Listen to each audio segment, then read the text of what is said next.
Have you ever really wondered what's hiding in the fine print of your insurance policy? Well, today we're pulling back the curtain on these hidden clauses that are designed to do just one thing: list everything you're not covered for. And believe me, getting this wrong can be the difference between total peace of mind and a financial nightmare. I mean, think about it. You see that payment go out of your account every single month. You get the email confirmation, the renewal notice comes in the mail. You feel safe. You feel protected. It's a completely normal and, honestly, a reasonable assumption to make that if something goes wrong, you're covered. But, and this is a really big but, that assumption can be an incredibly expensive one to make. The truth is, that protective shield you think you have, it might just have some pretty big holes poked right through it. So what's the culprit? Well, it all comes down to a little thing called an exclusion. And honestly, the best way to think about it is as the secret rulebook for your policy. It's the part of the contract that spells out in black and white exactly where your coverage stops. Okay, so here's the official definition for you. An insurance exclusion is any specific situation, event, or risk that your policy explicitly says it will not pay out for. It doesn't matter how legitimate the rest of your claim is, if it falls under one of these exclusions, the payout is going to be zero. Simple as that. And that quote right there, it really hits the nail on the head. Because the bottom line is this: it's not usually some confusing language or a missed payment that causes the biggest problems. It's the exclusions.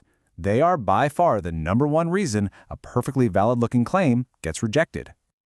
All right, so definitions are one thing, but let's see how this actually plays out in the real world. We're going to walk through a bit of a cautionary tale about a consultant that shows just how costly ignoring an exclusion can be. So check this out. It's a perfect chain of events. Step 1. A consultant gives some professional advice, but whoops, it goes wrong and ends up costing their client a cool $50,000. Step 2. The client, who is not happy, sues to get their money back. Step 3. The consultant thinks, phew, good thing I have insurance for this, and they file a claim on their public liability policy. And then we get to Step 4. The hammer drops. The claim is completely denied. And why? Because buried deep in that policy's fine print was an exclusion for any claims that came from professional advice. And here is the absolute key to this whole story. The problem wasn't that the consultant didn't have insurance. They did. They were paying for a policy. They just had the wrong type of policy for that very specific risk.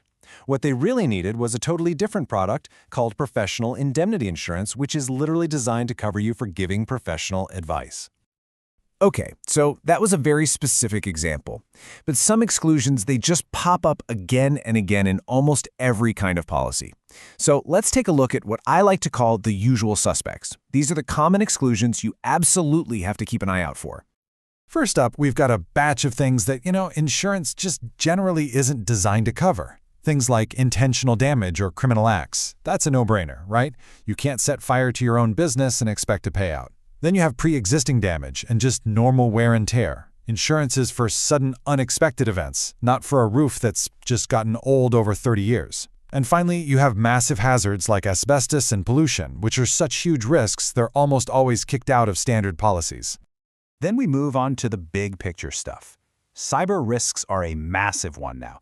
Your general policy is almost certainly not going to cover a data breach unless you have a specific, separate cyber liability policy.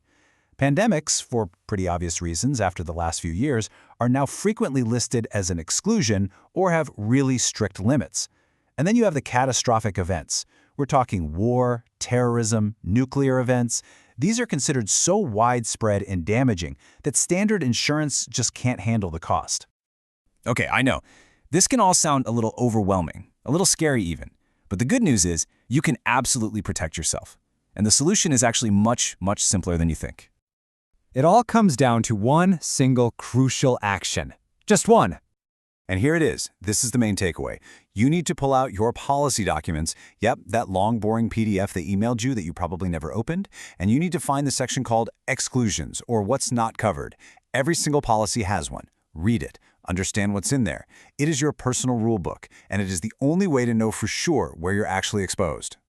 And so that really leaves us with the final and I think the most important question. It's the one you need to answer for yourself when this is all over. After all the payments you've made and all the time you've spent assuming you're safe, do you really know what's hiding in your policy?